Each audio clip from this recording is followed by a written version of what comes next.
I woke up to the siren going off and having my dad run in the room. That was 10 o'clock Saturday morning. Matthew Wisniewski was at his Depoe Bay home when he heard the city's emergency warning system go off.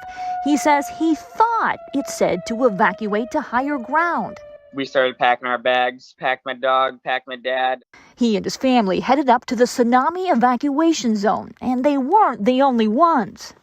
Dozens and dozens of cars going up the hill at high miles per hour to evacuate, and so then we were right behind them. Matthew says they were up there for about 30 minutes. There was little kids up there and wrapped in blankets that just woke up in their hotel across the way. Please evacuate. Matthew knows the tsunami threat is real. He witnessed one in March of 2011 when the tsunami produced by the Japanese earthquake tossed around boats in the Depoe Bay harbor. This is video from that day, which is why he stayed put in that evacuation zone until he got word that what he heard was actually a high wind warning. Oh, this wind that we had was nothing compared to what we had in the past. Every bit of it was canned. I simply pushed a button to enable it.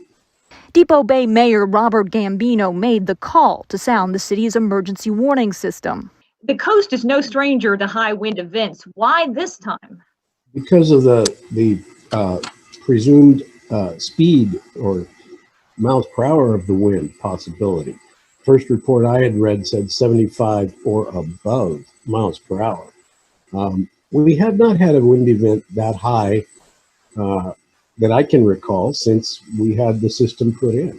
According to the mayor, that was about 7 years ago. He told us this weekend was the first time this system has been used for an actual emergency. The problem, he said, was that one of the towers had a broken speaker and sent out a garbled message that announced it was a high wind warning. So while many people we spoke with today could hear the warning clearly, others heard the garbled message.